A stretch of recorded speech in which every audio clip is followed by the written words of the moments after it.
Buen día, apreciados estudiantes. Vamos a continuar con la sesión de la lectiva de profundización de urgencias veterinarias. En esta ocasión vamos a estudiar el tratamiento inicial de las lesiones ortopédicas y de tejidos blandos externos. Muchos animales con lesiones ortopédicas u heridas también presentan daños en órganos vitales. Las fracturas y heridas a menudo son obvias, pero son poco prioritarias en el tratamiento de urgencias porque raramente ponen en peligro la vida del paciente. Durante el traumatismo se suelen producir lesiones concurrentes, especialmente aquellas que involucran cavidad torácica y abdominal. Dentro de la cavidad torácica vamos a encontrar tres principales problemas que son en realidad lo que nos compete en el tema de urgencias al momento en que llega el paciente a nuestro consultorio. Las primeras son contusiones pulmonares, que representan del 46 al 66% de los casos. La segunda son los neumotórax, con una presentación del 12 al 50%. Y la última son las fracturas de costillas, que representan del 10 al 25%.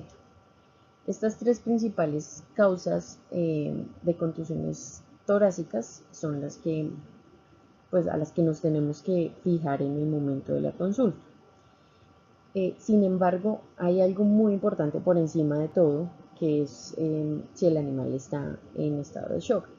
Esto se debe corregir antes de realizar cualquier prueba e incluso antes de realizar una exploración física completa, pues el estado de shock es lo que puede llevar en sí a la muerte del animal. Si hay un animal en shock, lo primero que hay que hacer es tratar esto, antes de revisar qué tipo de fractura es, dónde la presenta, si tienen problemas secundarios a la misma. Lo más importante en traumatismos iniciales es evaluar si el paciente está en estado de shock.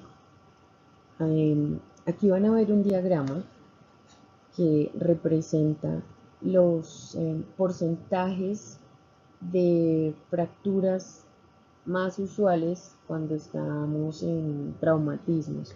Básicamente se van a ver evidenciados sobre todo fracturas a nivel craneal, representando de un 30 a un 79%. Estas pueden ser tanto múltiples como simples, pero sí es donde más se van a presentar las fracturas. Obvio, no hay que discriminar el resto de zonas, pero digamos que por traumatismos son los que más se presentan a nivel craneal y posiblemente lumbar. El plan diagnóstico inicial en caso de traumatismos incluye radiografías torácicas y abdominales, un electrocardiograma y una evaluación principalmente de hematocrito y proteínas totales. Si se detectan alteraciones en estos planes diagnósticos, se realizan investigaciones que se crean pertinentes dependiendo de lo que hayamos encontrado. Empezando por el tema de heridas, hay que tener en cuenta que son lesiones tisulares causadas por traumatismos, bien sea físicos, químicos o térmicos. Hay dos clasificaciones o tipos de herida. Una es el traumatismo físico y la otra generada por quemaduras. El traumatismo físico es un poco más frecuente en medicina veterinaria, es la que es producida por la rotura del tejido y es la que hay que tener cuidado controlando la hemorragia y minimizando la contaminación. En muchas ocasiones la contaminación suele ser más grave por la infección nosocomial que causamos que por la infección original que había en la herida. Esto básicamente se debe hacer cubriendo la herida con material estético. El otro tipo de herida es la quemadura. Esta va a generar muerte celular consecuente a la ruptura de la integridad tisular. Es muy poco visto los casos de herida por quemadura en veterinaria. Es aquella que va a tener como consecuencia una deshidratación alta por pérdida de fluido. Se puede clasificar en grosor parcial y grueso, la cual el grosor parcial es aquella herida que involucra la epidermis y la dermis. Lo que hay que hacer en estos casos es separar el tejido viable del no viable, y es usualmente la herida que se soluciona tras 10 días de tratamiento. La de tipo grueso es la que involucra toda la capa de piel, es aquella que genera una escara marrón o negra y es dura a la palpación. Este tipo de heridas por quemadura representan, en el caso que representen de 15 a 20% de la superficie corporal, es donde se van a presentar mayores complicaciones y es donde hay que aplicar una terapia de soporte a nivel sistémico y no solo tópico. Y pues son las heridas que presentan más vulnerabilidad a infecciones. El tratamiento inicial de las heridas se basa en 4 pilares fundamentales. El primero es la analgesia, que va de la mano con medicamentos antiinflamatorios. El segundo es la hemostasia. Principalmente como método rápido y de urgencia se utiliza la adrenalina, 1 ml de adrenalina diluido en 4 a 5 ml de solución salina. Esta mezcla se pone en una gasa estéril y se hace presión directa sobre la herida. Otro aspecto que se puede tener en cuenta para realizar la hemostasia es generar presión en estas zonas, el cual se conoce como axial braquial y el triángulo femoral. Se hace presión en esas zonas y se genera hemostasia. El tercer pilar que hay que tener en cuenta son los manguitos y torniquetes. Los manguitos siempre se van a hacer proximales a las heridas, que sería este caso. Hay que tener en cuenta que el manguito no se puede dejar más de 6 horas porque genera un compromiso neovascular irreversible. Y los torniquetes generalmente se llevan a cabo con Drento Penrose. Este genera más compromiso neovascular y usualmente pues ya se utiliza en temas de amputaciones. El cuarto pilar que hay que tener en cuenta es el control inicial de la contaminación. Hay que ser muy copiosos en la limpieza de las heridas. Generalmente se utilizan grandes volúmenes de líquido, generalmente son 500 ml de solución salina, por supuesto con todos los materiales estériles, guantes, instrumental estéril y gasas estériles. Lo que se hace es lavar copiosamente con solución salina, ya que no es citotóxica. Se puede también utilizar clorexidina al 0.05%, povidona yodada al 0.01% y cubrir la herida con material estéril.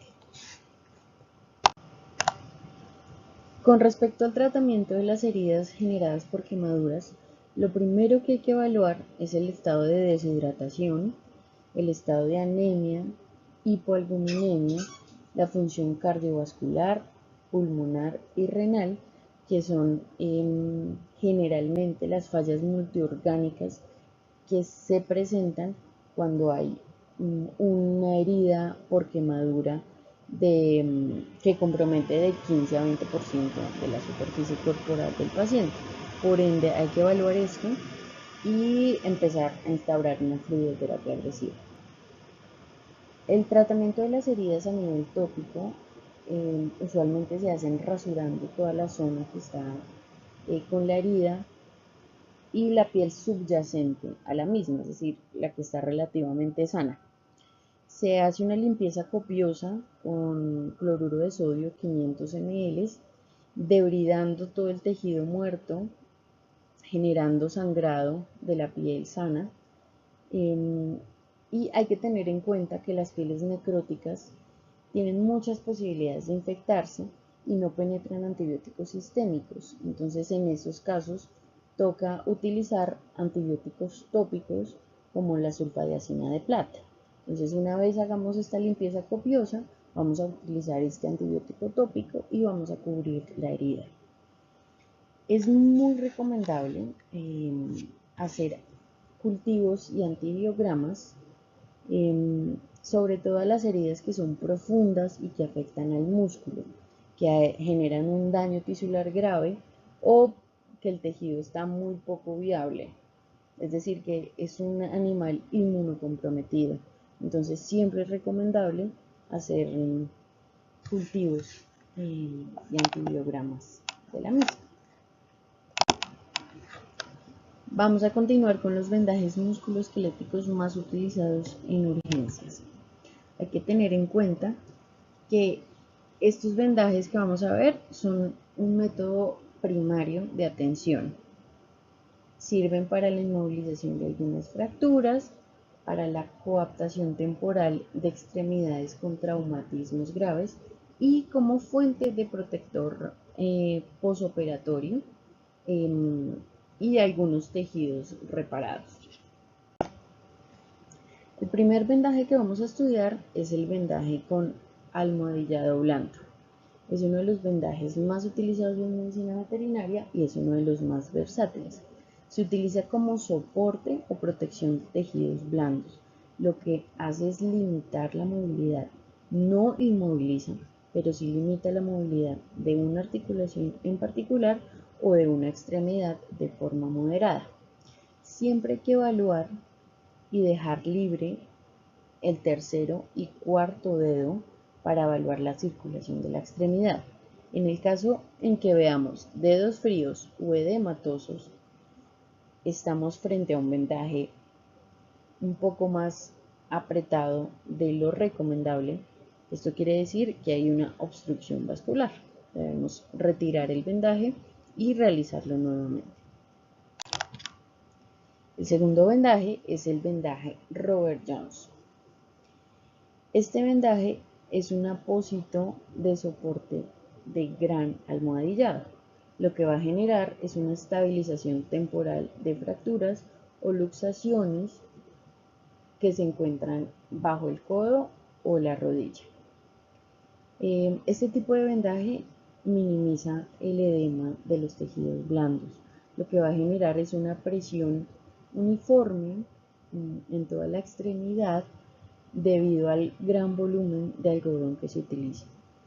Lo que va a realizar y lo que nos va a ayudar este vendaje es a disminuir el dolor y el traumatismo adicional en los tejidos blandos. Seguimos con el vendaje de flexión carpal. Este lo que va a realizar es una flexión de la parte del carpo. Lo que va a ayudarnos es a relajar los tendones flexores y evitar el apoyo en la extremidad anterior. Este vendaje permite el movimiento tanto del hombro como del codo. Se utiliza principalmente para cirugías de reparación de tendones flexores o después de una cirugía reconstructora de codo. La idea es generar o que se permita la movilidad de la articulación, pero sin cargar el miembro anterior. El siguiente es el cabestrillo de Bellpeau. Es utilizado para inmovilizar la articulación del hombro, a diferencia del anterior vendaje que habíamos visto. Se utiliza después de las intervenciones de luxaciones de hombro o fracturas escapulares con desplazamiento mínimo. Este también va a prevenir la carga sobre la extremidad torácica, pero a diferencia del otro, este sí inmoviliza la articulación del codo y del hombro. El cabestrillo de Emmer previene la carga en la extremidad pélvica o posterior. Va a mantener la cadera en abducción y rotación interna. Se utiliza para la reducción de las luxaciones coxofemorales. Lo que va a permitir este cabestrillo es que va a prevenir la carga en la parte posterior después de una reducción abierta de fracturas de cabeza o cuello femoral y fracturas acetabulares. El cabestrillo de la extremidad pélvica También, como el anterior, va a evitar la carga sobre el miembro posterior. La diferencia es que este permite la flexión y extensión de la cadera, la rodilla y el tarso. Es útil en procedimientos quirúrgicos donde no se desea la carga, pero sí la movilidad articular. Esto ha sido todo por este video. Nos vemos en la parte práctica para poner cada vendaje y cada cabestrillo en contexto y de esta forma puedan asociar un poco mejor la utilización, las restricciones y lo que permite cada vendaje.